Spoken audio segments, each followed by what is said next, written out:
Hi kids. Hello. I know it's been a long time, and what have y'all been up to? We've missed you here in the nest, right, Hippie? Yep.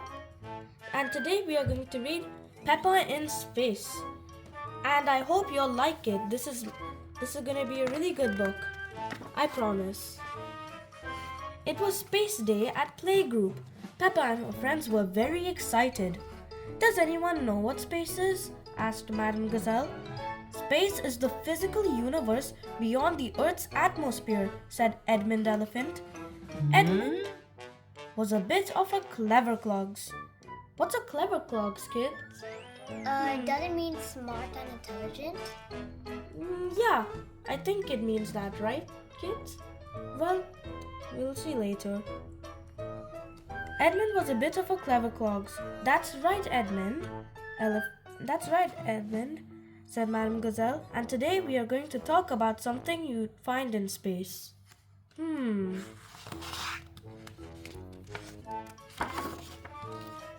moon? Shouted all the children. Yes, said Madame Gazelle. You can't go to the moon without a space helmet because there is no gravity. Yeah, and no air. So it's pretty dangerous. But if you have all the right equipment, I guess you can live on the moon, to be honest. And sometimes you could get stuck.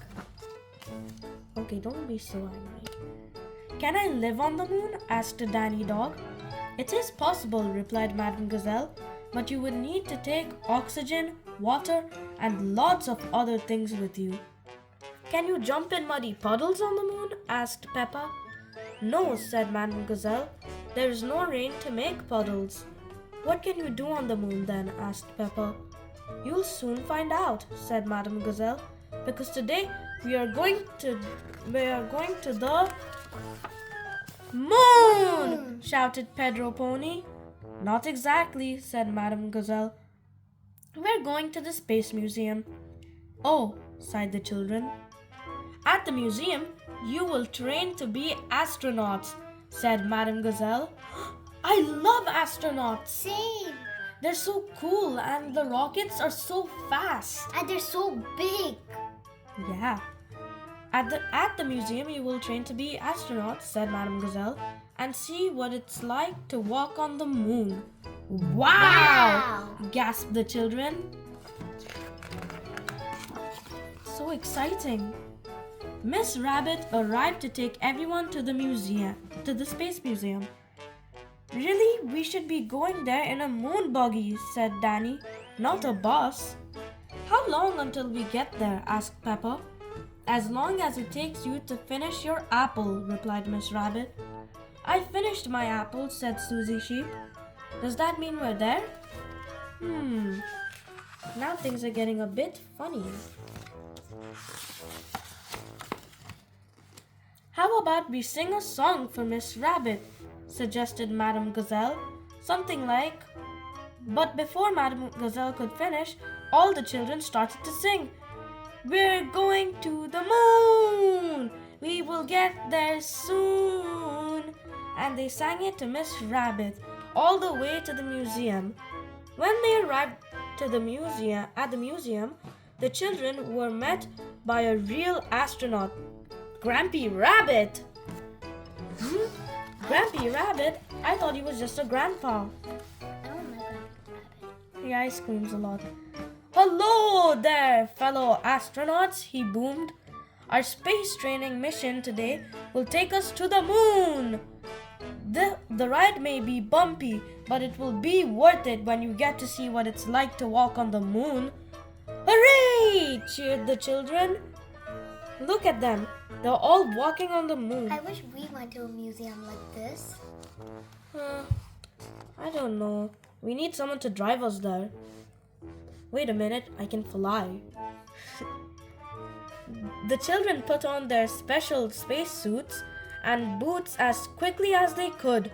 It's time to hop on board our spacecraft, called Grampy Rabbit when they were ready. 5, 4, 3, 2, 1, blast off! Blast off! Cheered all the little astronauts together.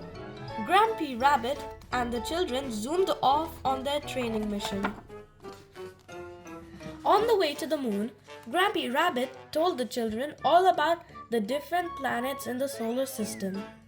There's Mercury, Venus, Earth, Mars, Jupiter, Saturn, Uranus, Neptune, and the dwarf planet Pluto. He said, robots have landed on Mars, but no one else has done so yet. George was listening very carefully. Mars, he whispered to himself. I know all the 9 planets, I guess. Can you say them?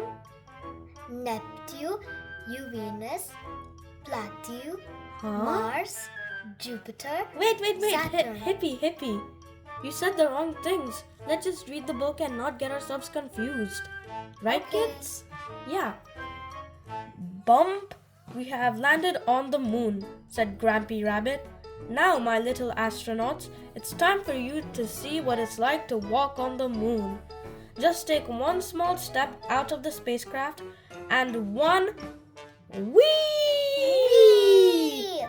Peppa and her friends all took giant leaps out of the spacecraft wearing Grampy Rabbit's anti-gravity rubber bands. Because there's no gravity in space. Yeah. The children had so much fun bouncing up and down with the anti-gravity rubber bands. They sang a song over and over again. Listen to our space tune. We're walking on the moon. Boing, boing, boing. Oh my god, so chaotic. Wow, gasped Peppa, bouncing over Madame Gazelle's head. Walking on the moon is great, but jumping up and down on it is even better. It's time to get back down to Earth now, children, called Grampy Rabbit. Aww, sighed the children. I don't want this book to end. Yeah, it was so much fun. When they arrived back on Earth, the children were sad. Remember, children, your adventure isn't really over, said Grampy Rabbit. It's just the beginning. If you keep training, you can all be real astronauts like me one day. Yay! We're going to the moon, sang the children, and they sang it on the bus all the way back to the playgroup.